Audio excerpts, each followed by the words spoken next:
where information security family of standards have been given a base where we give a complete overview and vocabulary. All the words used throughout the information security standards have been defined in this particular document. And the second one is ISO 27001, which is what we famously known as ISMS, which is the requirement of information security. The third one is ISO 27002, is the code of practice for the information security implementation. What are the expectations, requirements of the 27001 have been guided in this particular document, how to implement it, how to understand the requirement, how to implement it. That provides a very good guidance to implement any control of the ISMS. Then we have 27001, which is a information security risk management document that gives a very good idea to how to handle the information security risk assessment or risk management for the purpose of ISMS. Then we have 27017, which is a document developed by ISO for information security controls based in the cloud services part. Now, since many of the organizations are putting the data processing in cloud, this has been developed by the ISO. And ISO 27018, which is the guidance or practice, code of practice for the PI processors who are handling the personal data in the cloud environment. Upon that, there's a basic privacy framework was defined in ISO 29100.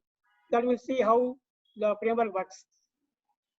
Then final one is ISO 29151, which is a code of practice for personally identifiable information protection purpose.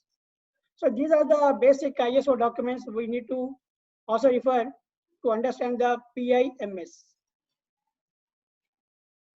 As I mentioned earlier, that ISO has a privacy framework where at high level they define 11 requirements: consent and choice in handling the privacy of the personal data, purpose of the legitimacy purpose, what is the collection limitation of the data collection and data minimization, use, retention and disclosure of information to the parties concerned, accuracy and quality of the PI data to be maintained by the controller, openness and transparency and notice to the subjects, data subjects of the data principals, individual participation and access, how a person to participate in the privacy framework, then accountability, information security, the primary requirement of any data security, then privacy compliance in terms of the legal, regulatory and contractual obligations. This is the 29100 privacy framework principles. When we refer the upcoming PDPA in Indian environment, I listed some of the very significant requirements of this particular act, which is going to be enforced in India. One is adhering to the privacy principles, data principal rights management, notice to be given to the data principals in terms of their data collection, processing, storing, disposing, and getting the consent and managing the consent whenever the consent be changed by the principal for any purpose. Privacy governance of the Indian organization. Any organization has to have a data governance. So especially this act focus on the privacy governance in the law terminology. And privacy impact assessment, basically what we call in the information security is risk management and risk assessment. Privacy by design and privacy by default. This is a very good important concept in the data privacy as well as in PDPA. Agreement between entities, that is data controller, data processor, and in some cases data principal and the controller, whatever type of agreements to be enacted and documents to be exchanged to establish the authenticity of the data sharing, processing, everything. Then comes the cross-border data transfer. In a global environment, we cannot restrict any data within the own boundaries of one country. So this is a normal norm where cross-border transfer taking place. For that, the PDP also makes a provision how to handle a cross-border data transfer. And data breaches and incidents. consistency management in case of there is a data breach, how to handle that breach requirements. Then pseudonymization, anonymization of the data for the security and other purposes. Then finally, the awareness about the stakeholders. These are the 12 very important requirements the Act going to look at. So when we're going through this presentation, we'll see all the ISO 27701 standards requirements or the controls, how they are going to meet these important concepts of the PDPA. Then as we know, ISO 27001, that is ISMS, have a 10 clauses. Of course, the first 3 are not that significant, but clause number 4 to 10, these are the basic requirements of any organization to get a ISMS or the ISO 27001 for certificate purpose. So they are context of the organization, their leadership commitment, planning for the information security, what support organization should have for the information security management, how the information operation to be managed, operations to be conducted for the security of the data, and performance evaluation and improvement. Basically, the PDCA cycle is the base for these clauses. Now, in 27701, that is PAMS, these 7 clauses has been defined into one single clause that is called 5. In 5.2 to 5.8, these 7 clauses of the ISMS has been put, and wherever the applicable additional control to be required, additional requirements are required, defined, that have been put in these 5 clause of ISO 27701, that is PAMS. But in these 7, in only 2 areas, that is context of organization and planning only, there was additional requirements defined in the 27701 PAMS. Others are same, whatever we have in ISMS, the same to be carried for the personal management also. Now, as we all know, ISMS, that is ISO 27701, as Annex A, where the standard defines the controls to be implemented for the information security. There are 14 domain areas and consisting of 114 controls. These controls to be identified by any organization in those areas. If any control applies to for their environment, they have to prepare a SOA, statement of applicability, and how they are going to implement those controls to be documented and demonstrated. So these are the 14 domain areas. These all applies in ISO 27701 also. Basically, I am giving this to understand the architecture of the ISO standard. So in ISO 27701, those 14 domain areas have been defined into class 6 from 6.2 to 6.14. So in except one area, in all other 13 areas, there is additional guidance given by the PAMS, that is ISO 27701, expressed to specific controls to be defined and applied for the information security of the personal data.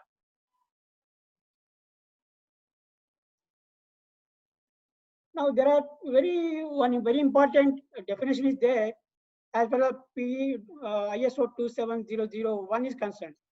That is, it defines a joint PI controller in case there are 2 controllers who are determining the processing of the PI. That is to be considered as a joint PI controllers. They have a specific responsibility in case of applying the controls. Then normally it also defines the PIMS. What is the PIMS? Then the customer, the definition is very important to understand the ISO 27701 controls. Here, for this particular standard, a customer is being considered any organization who has a contract with the PI controller, or a PI controller who have a contract with the PI processor, a PI processor who has a contract with a subcontractor. So wherever we mention customer means any one of these conditions may apply. And as I told, everywhere, wherever it is information security, we have to treat that as information security and privacy. for the purpose of ISO 27701. As I told, this ISO 27701 has only 4 clauses and 6 annexes. We'll go one by one. First, I will take up the clause 5, PIMS specific requirements and other information regarding the information security requirements of 27701 appropriate to an organization acting as either a PII controller or a PII processor. So this particular clause, as I told in the beginning, it takes the clauses of the ISMS and define here wherever a personal data comes into picture. There are only 2 things that we'll go and see: context of organization and planning part. Then clause 6 gives the PIMS specific guidance and other information regarding the information security controls of 27002 and PIMS specific guidance for an organization acting as either a PA controller or a processor. Basically, clause 5 takes the clauses of the ISMS. Clause 6 takes the controls, what is defined in the ISMS and ISO 27002. These 2 things we should be able to clearly distinguish. The clause 5 and clause 6 are main. Then clause 7 gives additional control guidance for the PA controllers. Clause 8 gives additional controls for the processors. So the standards beauty is, it is very clearly defines what is to be done by a processor, what is to be done by a controller to meet their obligations to the personal data protection. And now we will just look at the PI annexures. Annex A lists the PI 31 specific control objectives and controls for an organization acting as a controller. So as I told, ISMS have 140 controls. That is applicable to any organization who has to ensure the information security. But a organization which is a controller need to identify those 114 plus the 31 controls to be certified as a ISO 27701 compliant organization. If it is a controller, and if it is a processor, they need to comply another additional 18 controls apart from the 114 of the ISMS. So this is the basic understanding for any organization. If an organization happens to be controller as well as processor, they need to implement the controls of 114 of ISMS plus these 49 related to the personal data security.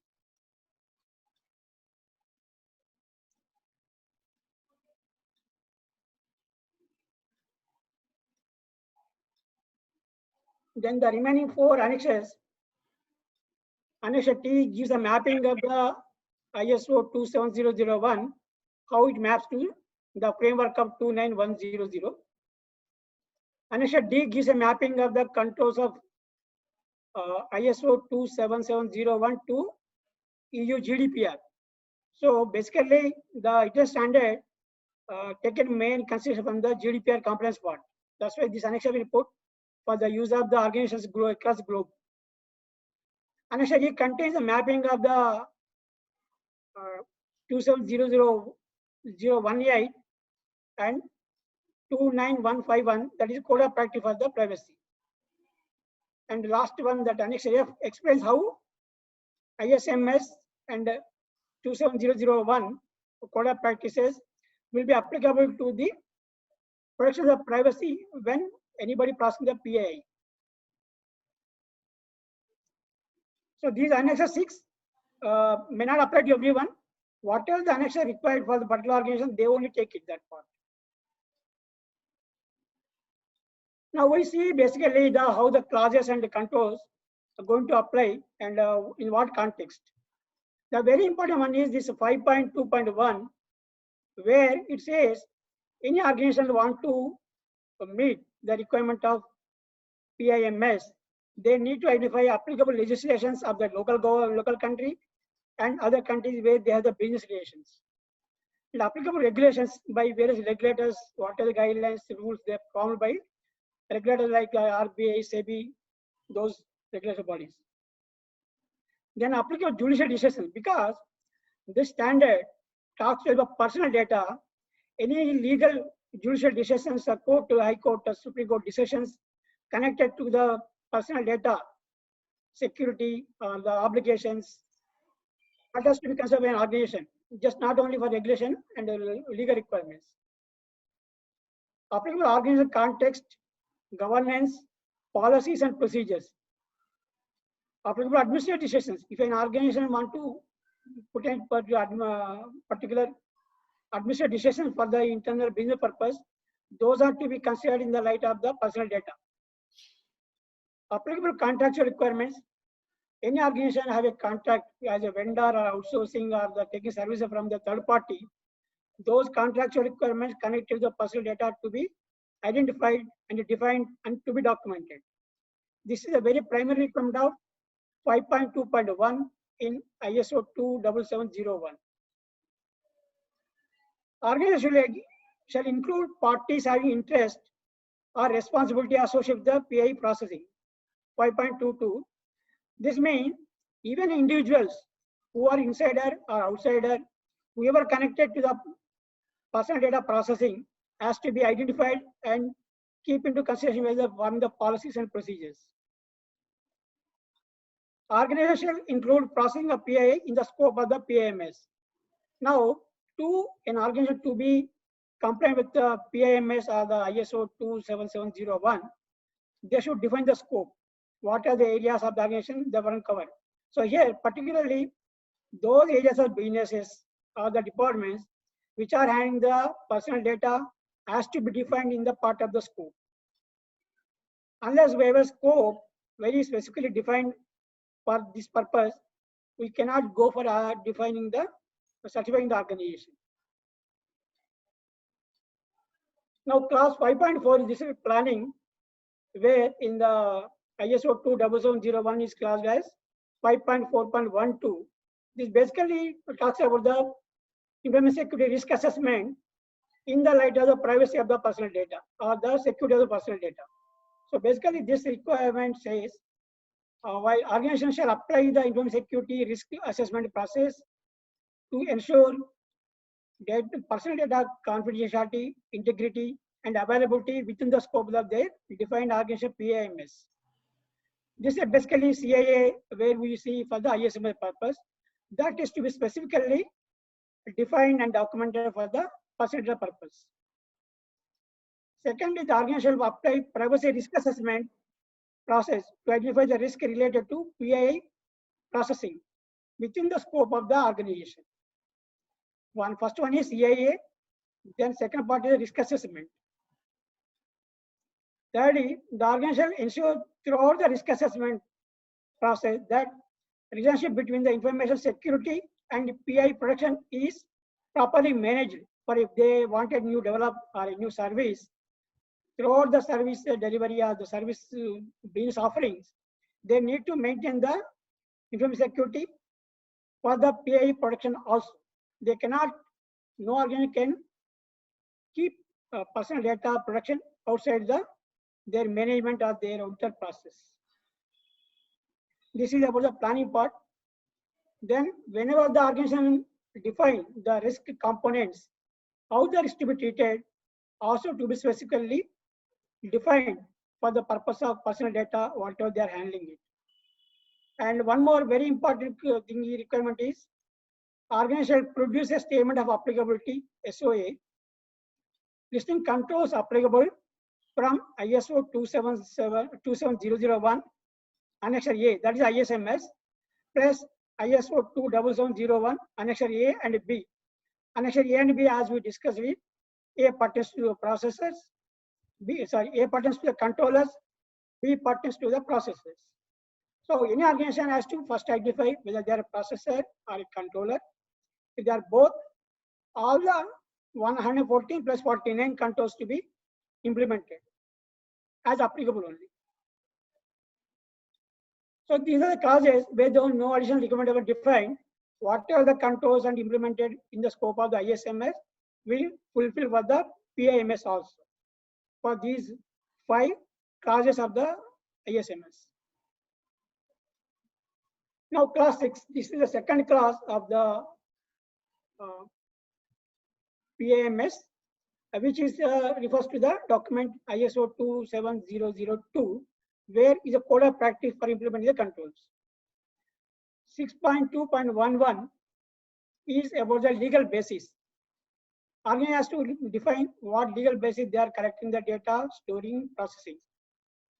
And 6.3.11, they very specifically, this standard very specifically mention, organization need to appoint a contact and appoint one or more persons responsible for developing, implementing, maintaining and monitoring their privacy program throughout the organization, wherever they are handling the personal data of the data subjects.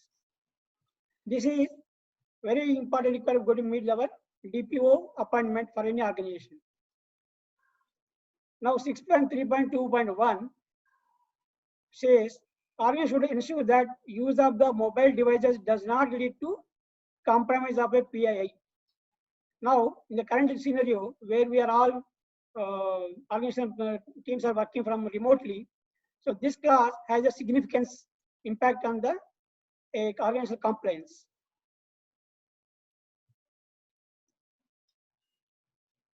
Now, 6.4.22 measures should be put in place, including the awareness of incident reporting, to ensure that relevant staff members are aware of the possible consequences to the organization, to staff themselves, and to the data principal. All the three entities are to be ensured that if any breach happens, what is the repercussions of that breach to organization, the employee himself, and the data principal. And specifically, the standard mentions a very key wording called physical, material, and emotional consequences of the data breach. Now, if we see in the PDPA, there is a very important definition of harm. Harm caused to any data principal because of the data breach or data damage. How there are very widely they define the harm. So that harm may be physical or material or emotional. So when we are able to meet 6.4.22, that meet the requirement of the PDPA harm management. Then what are other important causes of the class 6 is classification of information. So in light of the personal data, every data component of organization has to be classified if it is a personal data. It is be very exclusively maintained and defined. People should be aware what data is considered as a personal data in light of the law. And wherever no labeling of information also very important. Normally, this is a very overlooked area in the organization maintenance of the ISMS. But when it comes to personal data, the personal data items or files, the data storage, backup, to be very properly labeled, mentioning this particular container having the PII. And 6.5.31 talks about the management of the removable data. Wherever a data hard disk is being disposed of, how that is to be handled when there is a PII containing the particular hard disk.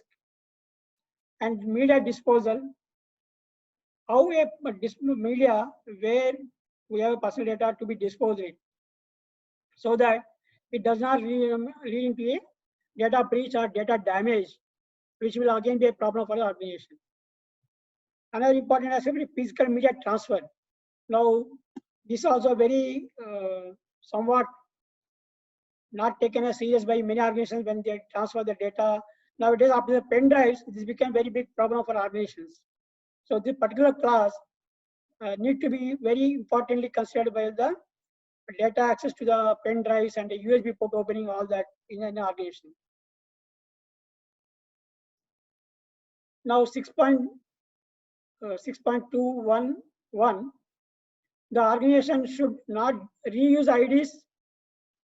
Normally, when we employee leave an organization, the same email ID been handled by some other colleague in the same department. So this particular requirement in the standard says there's no reissue of IDs wherever the person is handling the personal data in the organization.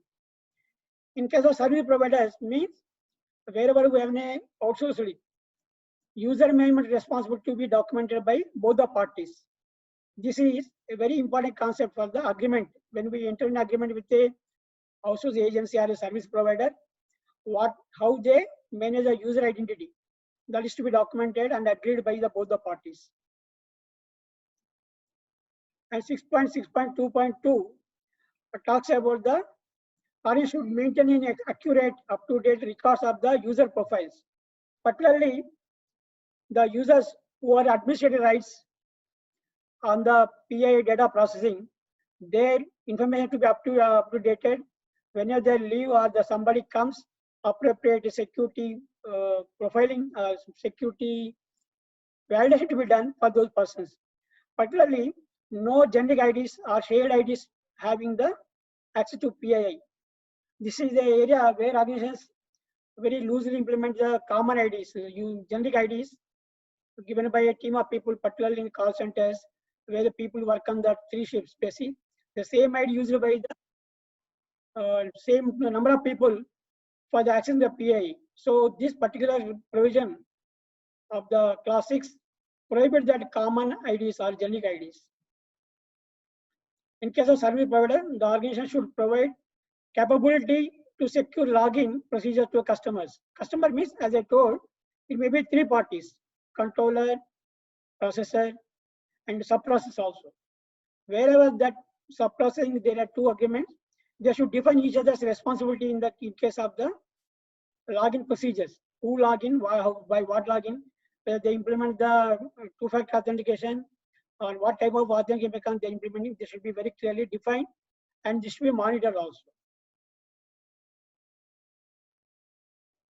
And clause 6.7.1.1, the organization should provide information to the customer regarding the use of the cryptography to protect the PII processing.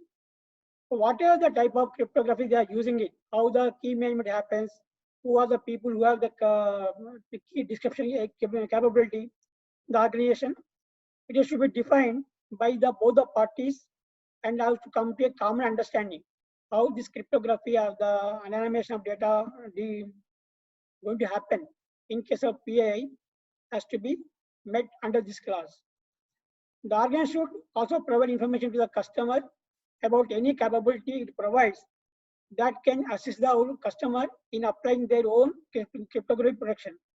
Normally, the cloud providers like AWS, they have their own various services where they encrypt the data. They offer the encryption mechanisms to the data stored in the cloud. So in those cases, the organization who is using the cloud environment, they clearly understand what type of cryptography services they are using for the protection of the PII when they are storing the PII in the cloud environment. Now 6.8.2.7. The organization should ensure that whenever storage space is reassigned, any PII previously residing on that particular storage should not be made available to the subsequent user. Normally, when data centers, some data center service providers, they provide the storage facility. When one customer leave out of their contract, the new customer, they may be assigned the same storage. In such cases, the data center provider should ensure that the storage which they are going to provide a subsequent customer, there should not be any PII of the previous customer. The organization should restrict the creation of hard copy material, including PII, to the minimum needed to fulfill identified process purposes only. Normally, if we see control of printers, photocopies has not been properly controlled in many organizations. Smartphones have a capability to take a snap. If somebody using the smartphone in front of their PII processing, they may be taking the snapshots through smartphones. So now this 6.8.2.9 alert the organizations to control the smartphone usages, their printers, photocopy machines, other equipment which have the capability to capture and create the hard copies or the soft copies in various means. I have put only very, very important provisions out of the entire standard. Now we'll come to backup, data backup. The organization should have a policy which addresses the requirements for the backup, recovery, restoration of the PII, and any further requirement for the areas of the PII contained in information held in the backup sources. So this is important because in the PDPA, the data principal may exercise the right asking the company or organization to erase the data. In that time, how we erase the data from the old backups. So backup mechanism and its restoration and availability has to be ensured under this particular requirement of the PIMS. The organization should have a procedure for and a log of PII restoration efforts. What the standard says is in different nations, the governments specify various different requirements for the data restoration process. And now in current conditions, people go on changing it. Somebody taken a backup and he left the organization, some new person has to be restoring it. So in this particular context, this requirement 6.9.3.1 specifically alert the organizations we need to maintain complete log of the data restoration from the backups. It should be documented for the compliance of the applicable jurisdictions specific to requirements of the restoration of the context. So, for example, court cases. When a court case comes and the old data to be retrieved and restored, who are going to do it? What time? With what purpose they have done it? These are all to be documented, and for this to meet this requirement 6.9.3.1 in the context of backups and their restoration. So another area where very important is event log review on a continuous basis, either by automated means or by manual means, having alert generation capabilities. In case of service providers, log generation, their review, and the remediation roles are to be defined and documented in the form of agreements. Most organizations, they generate the logs, but log review will not take place. This I have been observed in many of the organizations where I done the PCI DSS requirement. One of the important requirement of PCI DSS is log reviews. So many of the organizations, they don't just they generate the logs, keep in the storage, but they don't review online or continuous basis. But to meet the PIMS requirement, organization has to a log review management mechanism in place, and they are able to demonstrate that how they are doing it in a continuous basis. Now we'll come to 6.9.4.2. Production of log information containing the PII controls to be implemented, its access, review, and retention and deletion. When we generate the logs for any operations, the log information contains the personal data of the people who are handling the particular operations.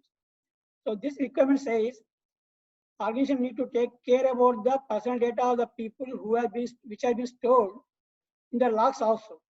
A procedure, preferably automatic, should be put in place to manage the personal data logs management in the organizations. Further, information transfer policies and process should be there wherever they transfer within the organization, with their sister concerns or the vendors, various stakeholders associated with the company, how they transfer the data, the personal data.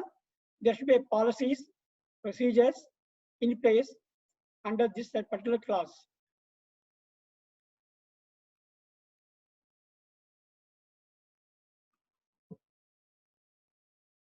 And 6.10.2.4 emphasizes that the confidentiality and non-disclosure agreement should be in place between the organizations handling the personal data, either as a controller, as a processor, or they are giving for any purpose.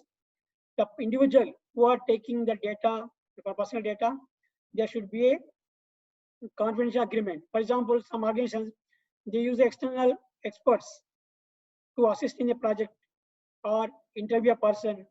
In those cases, whenever the company shares the personal data of the people concerned, they should have a before the sharing. They should ensure that confidentiality and the non-disclosure agreements are in place and the person who is receiving the personal data from organization also adhere to all the data privacy principles and conditions. 6.11.1.2 is securing application services on the public networks. Whenever the data transfer happens in the public network, strong encryption mechanisms to be implemented. Then 6.11.2.1 talks about the secure development policy. This is a privacy by design, very strong concept of the PDPA. This particular clause says an organization has to have a highly secure development policy, and the people who are involved in the application development need to adhere to these policies in the context of the personal data protection. And other things are secure system engineering principles. This is also part of the privacy by design, privacy by default. Outsourcing development, whenever organization outsource development, they should ensure that they meet all the privacy by design policy of their own, and also their contractual obligations imposed by the contractors. 6.11.3.1, production of the test data. PII should not be used for the testing purposes. Whenever application development testing happens, there should not be any PII in a clear form. Should be anonymous data can be used, but not a original PII should not be used in the testing of any application. Then 6.12.2.2 addressing the security within the suppliers agreement with partners. The agreement should be called, this is very important in the PDPA as well as also ISO 27701. This standard says agreements with the vendors shall call for an independently audited compliance. So what are the agreements in organization with having the outsourced agencies? Though adherence by the other party should be audited independently. So this is a very additional requirement for organizations who need to meet 6.12.22 for the certification purpose. And for the 6.13.11, responsibility and procedure for the incident management. In case of a data breach or any data loss situation, who are responsible? What is the procedure to follow? Whom to report it? When to report the authority? When to report for the data subjects? Those are to be very clearly defined. Policies should be there in place to handle to meet this requirement under the 6.13.1.1. Response to the information security incidents. That is the incident management procedure should be there, and that is to be meet all the legal obligations and the data subject requirements whenever the incident management being handled. Provision should covering the notification to a breach involving the PII should form part of the contract between organizations and the customers. This is when we design a agreement with a data subject or with a vendor, with a processor, this particular provision has to be incorporated in the agreements.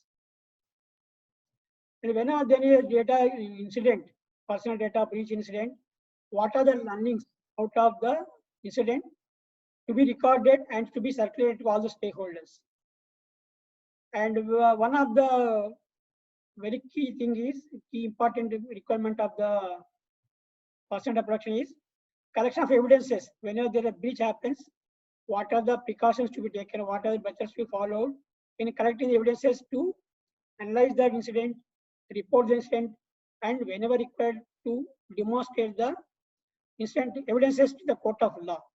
So 6.13.1.7, the organization should very much take care of the how and what circumstances and what methods to be used to collect the breach incident evidences. Further, identification of applicable legal and contractual requirements and production of records in physical and digital form. This is under compliance. To meet the compliance requirement of the ISMS and the PIMS, the organization should identify applicable legal contracts which we have defined in the very beginning, and production records, both physical form and digital form. What are the methods they're following in the organization? Particularly in many organizations, we see the files are kept to open environment, put on the tables and above the cupboards. And in some banks, I have seen the bank records are put on the sofa where customers are sitting. These type of things will not be allowed when we are going for the PAMS. Independent review of the information security, annual PI audits, which is a requirement of the law, and the technical compliance reviews, periodical VAPT to be done wherever we are transferring the data for the networks and the personal data transfer happens in the network environment and the applications also.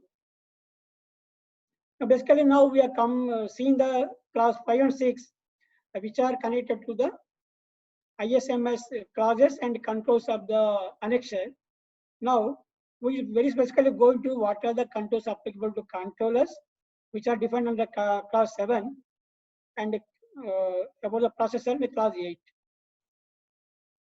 Here I have put the control definition, control identified as per the standard, and how that is connected to PDPA requirement.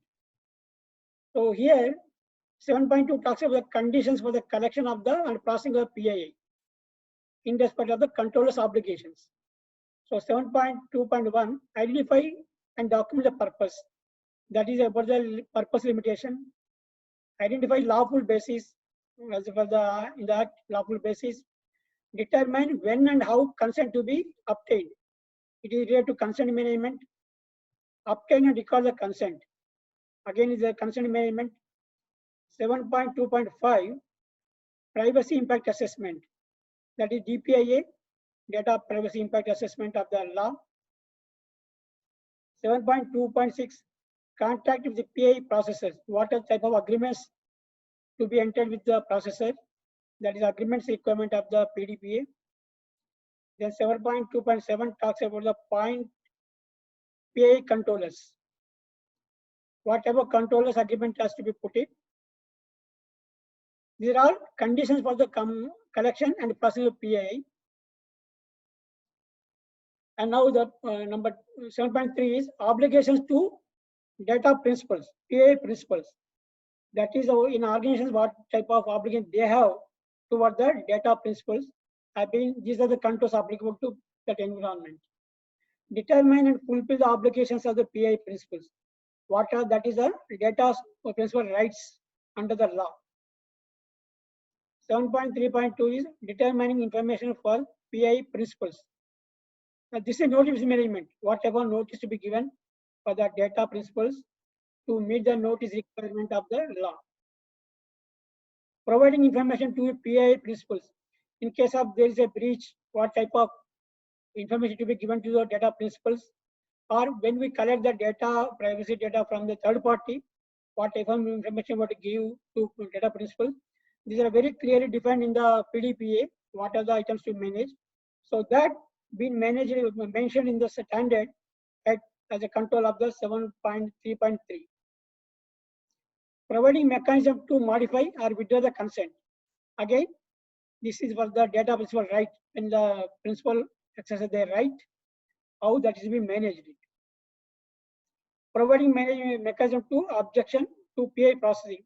Again, this is a data principal right. What I want to inform you all is, these are the various controls which are to be implemented by the controllers when an organization who is a data controller adopt the standard, implement these controls, that is going to meet the PDPA requirements. That is the idea of listing the last column. And 7.3 is obligation to PI principles from the controllers. 7.3.6 is a continuation of the earlier one. Access, correction, and or erasure. This is about the again data principal rights. 7.3.7, PI controllers obligation to inform third parties like government, the police, and vendors, any third party, what are their obligation to inform. This is a third party management. 7.3.8 control says providing a copy of PII processed. So every data subject, data principal have a right to ask what type of my data you are having. In such circumstances, organization need to provide a copy of the PI they are processing, they are holding it, as per the agreement or consent obtained from the data principal. That is the 7.3.8. And 7.3.9 talks about how to handle the data principal request. You may give a request for erasure or transfer the data and the portability. In such circumstances, organization need to have a control to handle such requests. And in case of organization doing the automated decision making, when the data profiling happens, how that is to be handled in this control to be defined by the organization. That is the requirement of PDPA under data profiling. Now 7.4, privacy by design and privacy by default. This is a very, very important concept of the PDPA. And what are the provisions of this ISO 27701 will help the organization to meet this particular requirement as given here. One is 7.4.1 talks about the limit collection. Whenever they design any service or the solution or application, the data limitation has to be part of the entire design.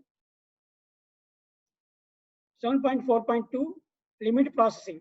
Data processing, whatever limit they have to restrict only for the purpose that data being collected. Again, to measure data principal rights. 7.4.3 accuracy and quality. This is about the data principal right to say that my data should be updated and keep up to date all point of times. 7.4.4 talks about the PII minimization objectives, data principal right, and the organization has one of the data principle is data minimization. We only require data to be maintained. That is a requirement of the privacy. That is controlled at 7.4.4. 7.4.5, PII de-identification and deletion at the end of the processing. This is the requirement of the data principal or the purpose limitation. And this is very important, very neglect area. In our temporary files, what we create as a part of data processing, that files to be verified by the organization. In the temporary files, are do we keeping any PII? If required, why you are keeping it? And those temporary files to be deleted so that the personal data minimization being achieved. And the data retention, again, data minimization requirement.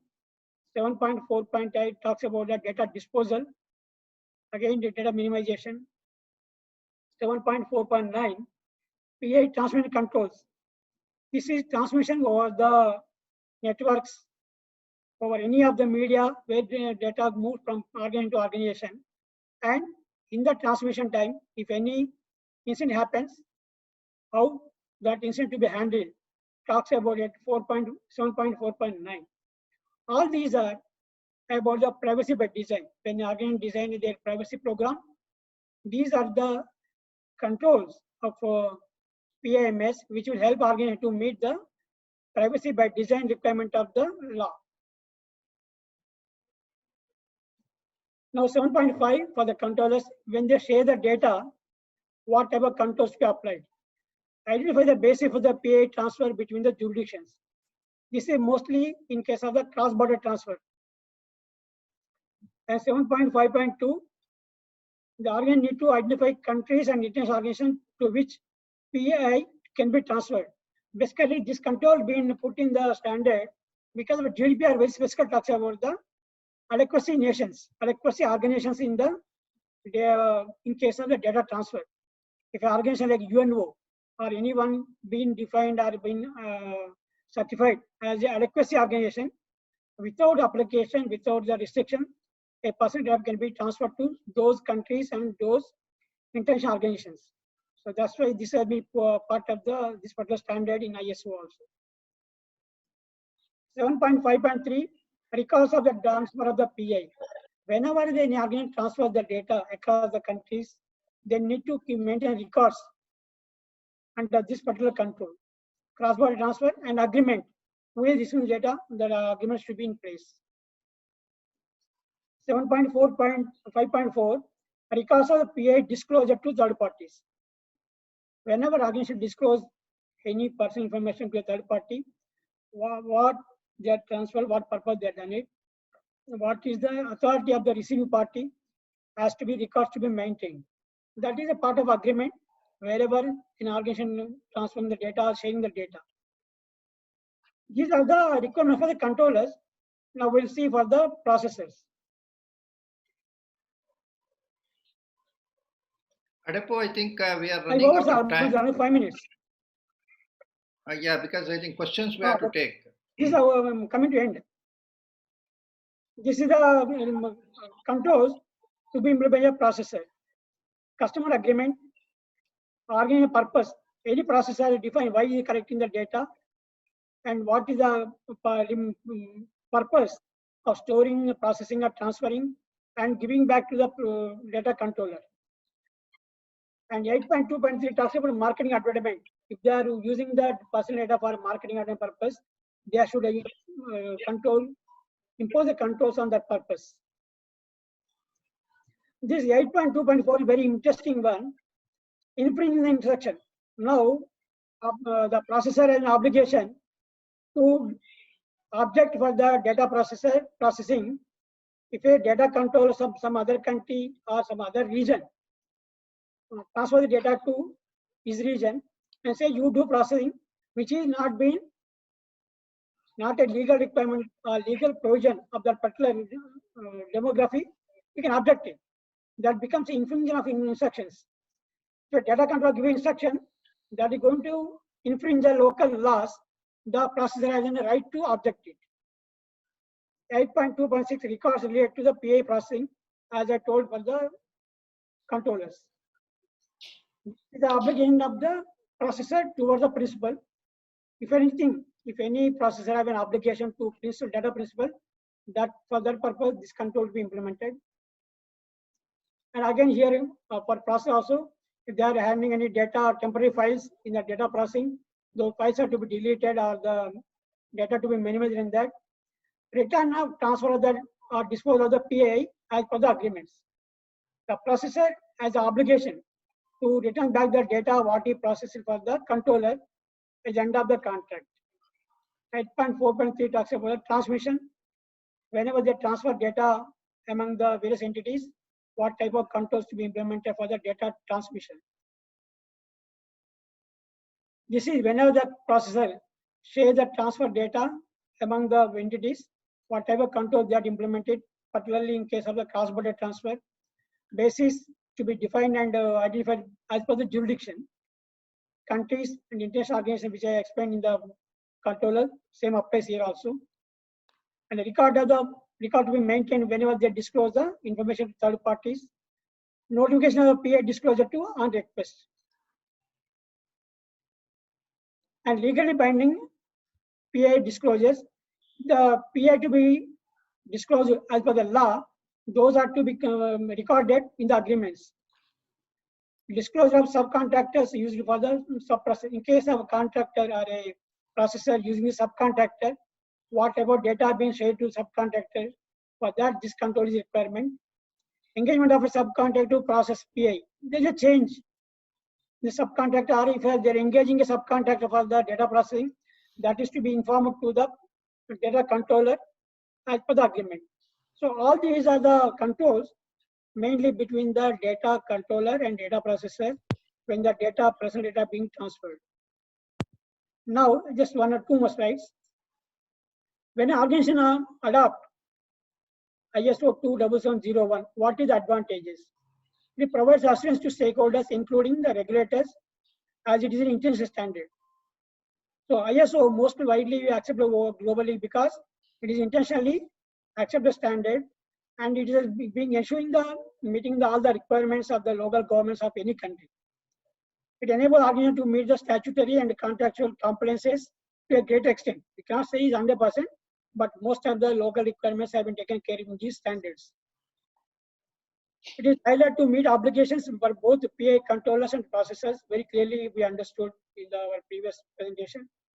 It provides a detailed guidance to identify and implement suitable controls for ensuring the PA privacy of the PA, reduce the complexity, it very clearly identifies what is the responsibility, where we have to demarcate the responsibility between the parties. And now I just give some limitations of the PIMS. PIMS is a specific sector-specific requirement. This is only privacy part. Privacy requirement is the main requirement of PIMS, how to ensure the privacy of the personal data. So ISO 277 is a certifiable international standard. It cannot be certified on its own. No organization can ask for the only certification of the ISO 27701. They should have a ISMS or the ISO 27001 already in place, or they can go along with the PMS. ISMS, PMS has to be there. For getting certified for ISO 27701, an organization has to demonstrate the compliance of the applicable controls from Annex A of ISMS, Annex A of ISO 27701, and Annex B of ISO 27701. So all the 114 controls, they have to identify which are applicable to the organization. Then all the controls to be implemented, and they are able to demonstrate the implementation. And now, this is the last one. Why organizations to embrace ISO 27701?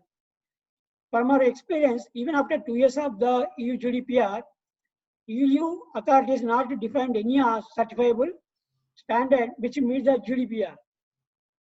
Even though GDPR talks about Article 40 to 43, talks about the certification bodies, so what not happened. So now, in case in India, if we are going to have PDPA, in organization have adopted ISO 27701, that is going to keep them well ahead of the competition in meeting the legal requirements. Now, as we have experienced, some of the regulators like RBI, SEBI, they already recommend to organization to adopt ISO 001, ISMS or PCI DSS to ensure that there is a reasonable security been there in case of the card data, the personal data, the information of the organization. So, having said, if an organization adopts right away for the ISO 27701, it is going to give the confidence to internal and external stakeholders that this organization is going to have a certain security for the personal data, and is going to give an advantage to organization to adopt the ISO 27701. And this is what I want to share to put across the audience how adopting the 27701 going to help the upcoming PDPA. And now we will take up any clarifications you require or any questions you have. I request Navi sir to take up the Q&A session. Thank you. Thank you, Adepu. Of course, I will quickly go into some of the questions. The first question is from Pratyush. How are the audit requirements and DTS score of PDPA covered in this standard? Audit requirement very much there, as I told in during the presentation. If we are the annual data audit is required. This 27701 talks of the audit, and of course there is no DTS concept here. The auditor has to perhaps develop his own system, and the external audit concept, I think, in PDPA is something which is different.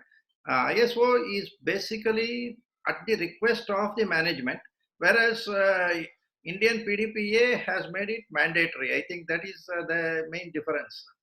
So here in the ISO 27701, there is very specific requirement of audit of the agreements also.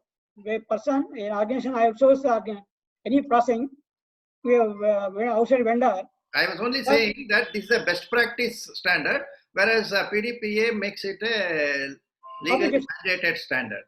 Yes, yeah. Oh, sorry, this is compulsory. Audit is compulsory. Yeah, audit is compulsory from an external this thing, whereas ISO is basically at the discretion of the organization. So that is the basic difference. No, sir. ISO certification audit is a mandatory, compulsory. No, to choose an ISO certification is your choice, no?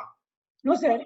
Who says you can do business without ISO certification, but you cannot do business in India with PDPA in place without a data audit from an external auditor. That's what I'm saying.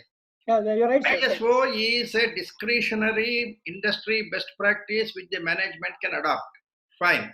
Whereas PDPA has taken it one step further and says that it is mandatory. Is it not, Harish? Yeah, that's correct. But when if you say ISO certification, then audit is a must. No, that is okay. That is okay. Okay. Okay. The difference is in who is saying that you should go for an audit. In ISO, it is the management and the board which takes a decision.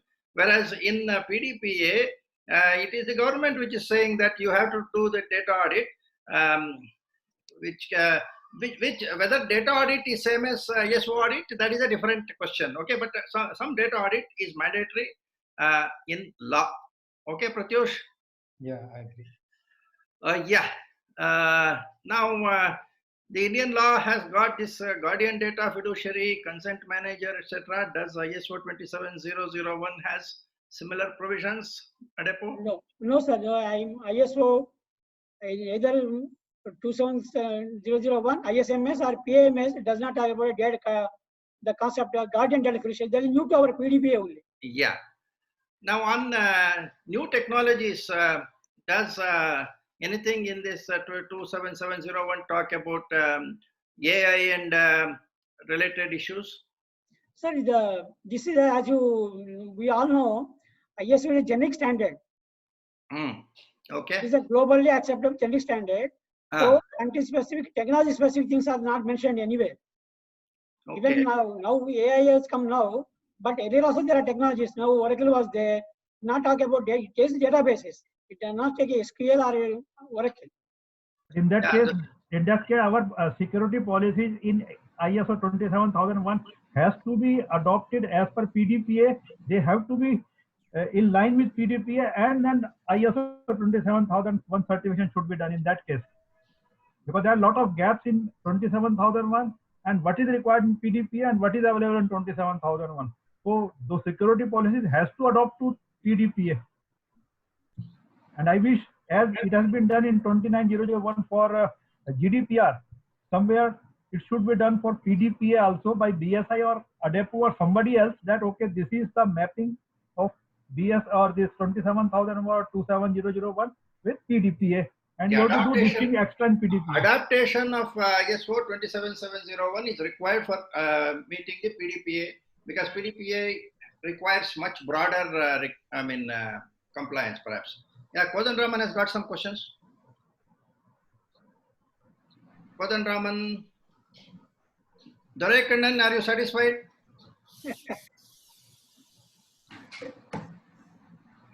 Yes, Navi. Yeah, I understand that. While I was asking, I understand that question, right? It is standards and it will not specific to any technologies or tools what we are adopting, but still, right, we need to cover. We are just discussing so that we will throw open the issues which will come up. Indian PDPA, whether it will automatically absorb ISO 27001 and 27701 is a matter which the DPA has to think about in his codes and practices. Or can it be other way? If I have ISO 27701. Certainly no. Okay. DPA is the final legal authority. Okay. And it will define, and ISO has to be subordinate to the DPA.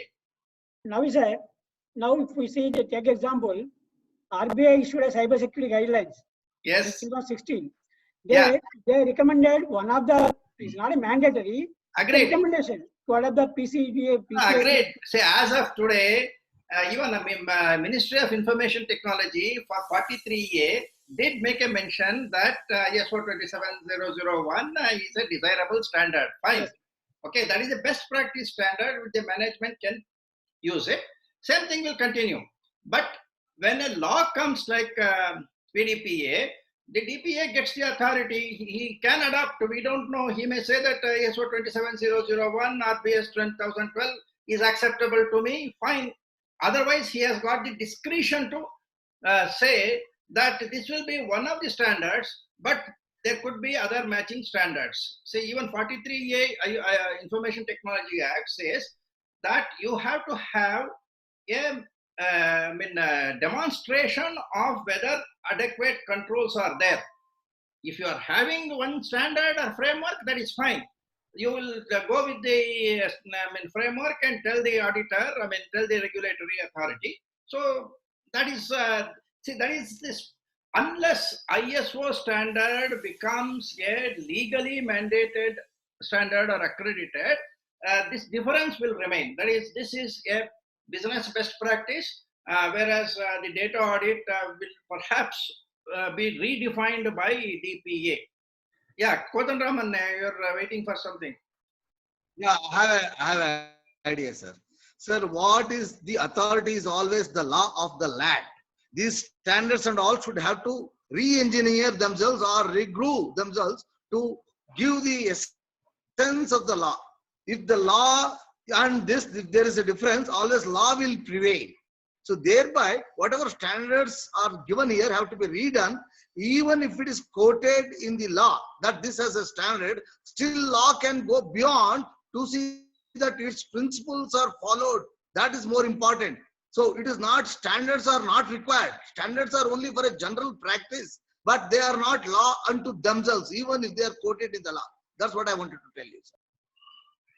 Yeah. Sir, Yeah. how is that? Yeah. Now, see, as our experience is, GDPR came into 2 years back. Correct. But today, even the European Union not defined any standard for the meeting the GDPR requirement. Now, there is a provision. See, codes and practices, the GDPR authority can come out with its own codes and practices. It is supposed to come out with that. They have not been able to do it. They are happy with ISO. That is fine. No, they're not happy with the ISO. There's now organizations who need to comply with GDPR, they are following ISO 27701 and NIST framework. What are frameworks available for them to meet each and every clause of the GDPR? That's what we have done in GDPR compliance also. I myself gone to one of organizations in Europe. We have just seen the each provision of the GDPR and studied the current situation, told how they meet it. We were never taken only ISO is a standard or only NIST is a standard. But now my contention and the presentation of this is adopting the 27701, how they can start, Now, they can begin the journey. We will have to actually develop ISO 27001 modified to PDPA as a standard, which is to be presented to the DPA. DPA will have to approve that as the code and practice for Indian data auditors. No, sir. Now, still this control, the controls, specifically mentioned for controllers and processors, I order put what is the provision of PDPA going to meet to the best extent. It's not the ultimate. It's only an alert. See, somebody has started some journey somewhere. Instead of struggling at the last moment when the law comes and sits on our head, where to go? So now that is fine. So companies can look at the ISO standards and try to prepare themselves for it. But what I am saying is that be prepared. If a DPA is a hard nut to crack, okay, I am not going to be the DPA. If I had been the DPA, I would have redefined the standards for Indian requirement. So if there is such a person, then perhaps he will say that, okay, ISO 27701 has to come up with modification for Indian PDPA. So that possibility exists. So companies will have to be ready for that.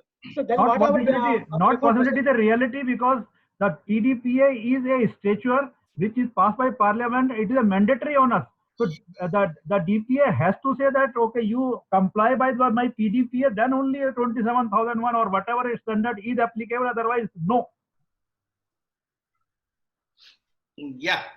Anyway, Adepo, I'm fully with your presentation and 27701 doing so many things, but I am only trying to say that we in India, FDPPI has got a direction to follow of providing an Indian 27701, which you may call it by any name. Okay. Yeah, they are working on that. Our PDPA, FDPI working on that. So there, this ISO 27701 standard Yeah, will fit there into 70% of the requirement. that's fine. To meet that.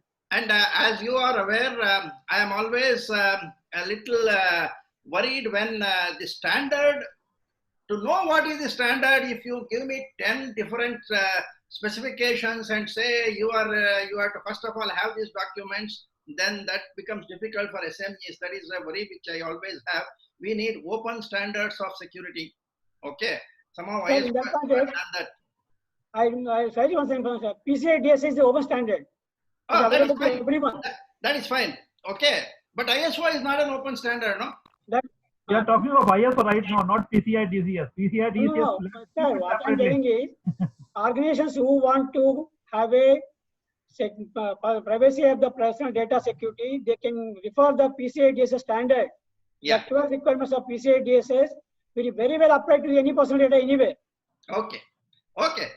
No need to take it further. If any Suggestion, sir. questions are there from others? Sir, one suggestion. Yeah. As you are mentioning for MSMEs, it is impossible to adapt these standards. From No, sir. FDPPI, looking into each sector, can we come out with a document where it is very simple for those simple people to follow?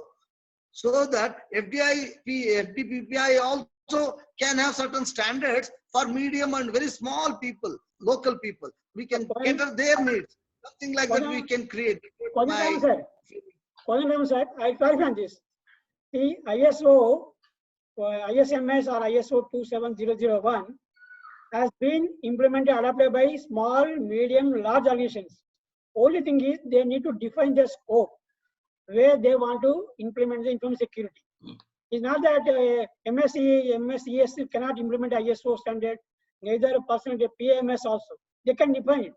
They need to define their scope where they want to adopt and implement the controls, which areas. See, if I want to tell you, whenever we go to ISMS assessment, the define the scope is the full freedom of the organization. Most organizations, my experience is, they exclude the finance department from the scope. ISO does not say finance has to be part of the scope. Okay. It is organization discretion. Okay. Okay. Fine. So we will have just one more question. I think we have already exceeded our time. Please, sir. Yeah. Any last question? Some people have asked question about Arogya Setu and other things which I have not taken it up for this. We will have a different session to discuss that. Okay. Any other question which is? If you allow me one more, I can add. Please, sir. Yeah. Unlike other acts, here very tiny sectors are involved. That's my worry. In privacy, even the smallest of the small fellow is playing. Can he play to the game to the best practice? That's the worry. Here he has to exist with minimum standards which he could maintain. Here, I think FDPPI can have their game pitched in so that we can do something, sir. That's my that's opinion. true. That is. Yeah. Yeah. Rajendran, do you have anything to say?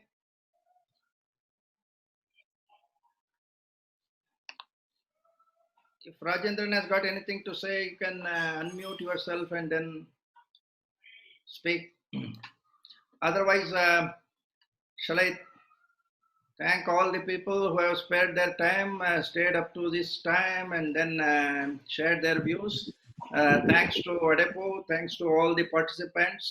This is a weekly knowledge sharing program, so we hope to continue this exercise every week, every Wednesday, 7 o'clock, so that we will cover more and more issues of interest. Next week, we are going to have, I think, Yogesh will come, sir. Yeah. Yogesh will be presenting next week. I'll let you know, sir. Oh, okay. Let me know. Okay. Okay, Thank you, sir. Thank you, everyone. Thank you. Thank you. Thank you, Rajesh. Thank you, Navi. Oh, bye. Thank you.